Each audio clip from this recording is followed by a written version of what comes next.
एवढं जरी तुम्ही केलं तरी तुमचा कार्यक्रम अत्यंत लोकांना सुंदर होईल. त्याच्यामुळे मी तुम्हाला आवाहन करू इच्छितो की सगळे आपले घरातले लोक हा वेगळा कार्यक्रम तुम्ही केला आणि आपला आवाज तुम्ही आता ऐकला. तुम्ही निराकर पूर्वीच्या तोंडात नाही आपण जो आहे ना पत्रकार जमा मला असं वाटतं की आपण तिथं पाण्याला नको आपल्याला ओळखू नको, आपल्याला प्रायोजन नको, असं एकत्र यावं. तुमच्या दोघांना वगैरे बघून राहते तुम्ही तुमचं बाळ तुमच्या आई तुमचे वडील दिवसभर तुम्ही राहता तुमच्याजवळ काही बिलकुल भाऊ काही नाही आणि दिवस पुढं गेल्यानंतर परत वेळ तो अनेकदा तुम्हाला असं वाटत असेल पेशन्स लागल्या किती राहायचं किती कष्ट करायचं आणि पुन्हा घरात जो समाधान तुम्ही वेळच येत नाही असं तुम्ही म्हणत असाल तुम्ही वेळच येत नाही असं पूर्ण आवाज येतो. मला वेळच मिळत नाही असं प्लेट करून आवाज येत असेल मिळत नाही. अशा कोलाहलामध्ये पत्रकाराचं जीवन सुरू झालेलं आहे आणि त्याचा पार्श्वभूमीवर मला तुम्ही अतिशय समारोप काळजातून हा मुद्दा मी म्हणू इच्छितो. पत्रकाराच्या जीवनामध्ये आता जे तणाव आलेले आहे किंवा वंचना सुद्धा आलेल्या आहेत काही तो अत्यंत योग्य उपयोग केलेला आहे. सगळे व्यावसायिक विरोध कंत्राटी विरोध झालं तुमच्या आमच्या मोठ्याच्या आहे पत्रकाराच्या पेशाद्वारे कंत्राटी स्वरूपात झालेला आहे. म्हणजे 11 महिन्यांचे करार आहे एकेका शिक्षण करार आहे जे वैज्ञानिक काही ज्या उद्देशनामध्ये मल्टीमीडियाचा ते सुद्धा एक तरी 3 तासासाठी आम्ही बोलून जातो आणि त्याचे एक विशिष्ट बांधण आहे आणि निघून जातो असं पत्रकाराच्या वाट्याला आहे.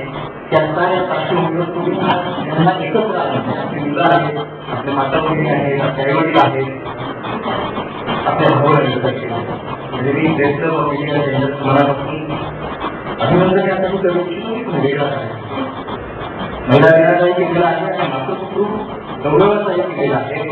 फक्त या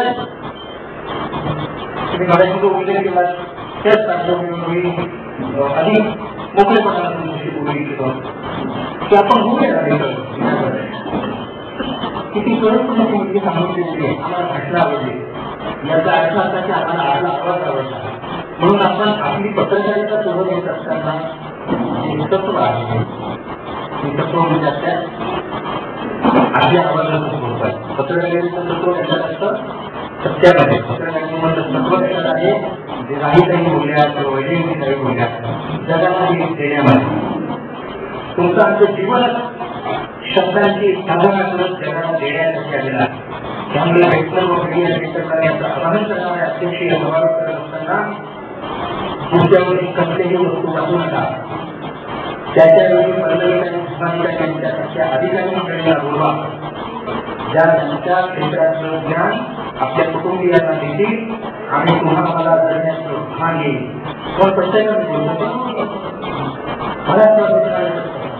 काही काही आपल्याला जीवन सांगितलेलं आहे त्यांनी पत्रकारितेमध्ये असे जे काही सहउत्तर करायचे आहे त्याचं मार्गदर्शन केलेलं आहे ते सगळं आपण समजून घेऊया आणि या पुढच्या काळामध्ये पत्रकारिता करायचीच आहे आपल्याला. म्हणजे मी सुरेश आहे त्याच्या सहकार्याचा प्रयत्न सांगणार तुम्ही देखील जीवन करता आपला व्यवसाय शास्त्राचा झालेला आहे राजनाचा झालेला आहे किंवा अडचणी वाढल्या झालेला आहे पण म्हणून त्या समजा सुरेशपक्षी असं आव्हान करणार आहे. आज सुरेशनी इतक्या महिन्यापत्रकात नाशिक करणार एकत्र आणलेले आहे की मुंबईत आलेल्या वैज्ञानिक काही आनंद झाला आहे काही आनंद झाला आहे की नाशिकच्या लोकच्या शोधामध्ये म्हणतो आपण तिथे इतक्यामध्ये काम करतात आणि पत्रकारितेमध्ये करतात. याचा अर्थच असा की समाज जीवनाचा पहिले पुढे ते चांगलं आहे आणि ते किती करायचं आपल्याला आहे त्याच्याबद्दल पण तुमचं अभिनंदन करायचं आनंद व्यक्त करायचा आणि तुमचं आनंद करायचं. या वर्षीचा महिला दिन हा आपण महिला सत्कार करून केला आहे. त्यांच्याविषयीचा आनंद व्यक्त केलेला आहे, आपल्या नातवंडांना सत्कार केलेला आहे. पुढच्या वर्षीचा महिला दिन किंवा असा जो काही समारंभामध्ये तो आपण सगळे मिळून, म्हणजे मी आव्हान करणार इथं समोर असलेल्या माझ्या बहिणींना, माझ्या वडील साहेब मंडळींना, आपण सगळे मिळून जरा अशा जीवनाकडे जाऊया की जिथं आपल्यासारखं तंत्रज्ञान असेल. तुम्हाला मला तंत्रज्ञान निवडलं आहे, तुम्हाला मला गोष्टीसाठी थोडंफार काहीतरी मिळतं आहे.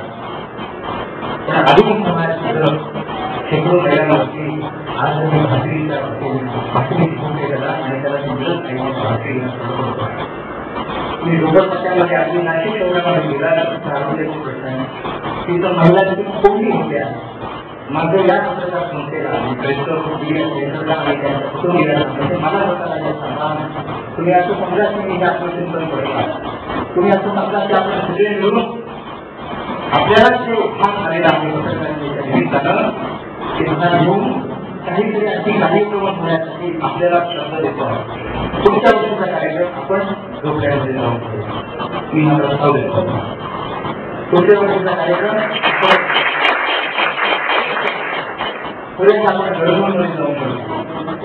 मला आनंद त्याच्याबद्दल सांगू, मी घडवून कसा त्याचा विचारायचा फीडबॅक म्हणून कसा वाटता कार्यक्रम आणि काय आवडतं तुम्हाला. त्याच्यामध्ये एक निरागत सर्व सत्य सांगून केलेलं आहे. नेहमी आपण म्हणायला राहिला 3 ते 5 रुपये कायद्यावरती आढळतो. लहान मुलांना कायदळ असतात, सर्व सत्य सांगून जातात. मी जे 12 रुपये कायद्यावरती आढळले, गोरखी सामान्य या मूळ नाही आढळले, ते बोलली बोलली मुक्ताकडे आणि त्यांच्या लाजवाने सत्य होते कोवळे. त्या मुलीने किती सत्य सांगितलं, किती सुंदर सांगितलं आम्हाला भाषणात.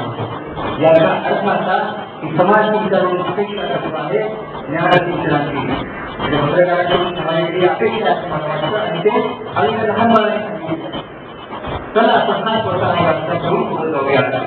आपण मला अतिशय समाजाचं जबाबदारी दिली होती, मी तो करतो आहे. आणि मी पुन्हा अभिनंदन आपल्याला कौतुक यासाठी करतो आहे.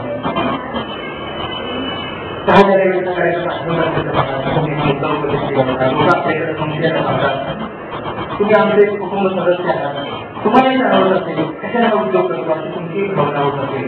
पण माझा कृपया समजून घ्या की ज्या अर्थी तुमची तुमच्या कोणी पत्रकारितेच्या क्षेत्रामध्ये आलेले आहे, ज्याचा अर्थ असा की त्यांच्यामध्ये गेल्या अंतप्रेरणा जास्त आवाज, आणि जो असा आवाज असा आहे की एक वेळची उपाशी नाही, पण कुणाला काहीतरी वेगळं असं वेगळं करणारे कोण वेगळं करणारे थोडी तुमच्या कुटुंबामध्ये त्याला आपण सगळे घेऊन कुटुंबीय त्याला आपण सगळे मिळून आपण जे करतो आहोत आपली त्याच्यामुळे पुढच्या वेळी आता गिरदेव कार्यक्रम करायचा असेल पहिलं झाडी असेल दुसरी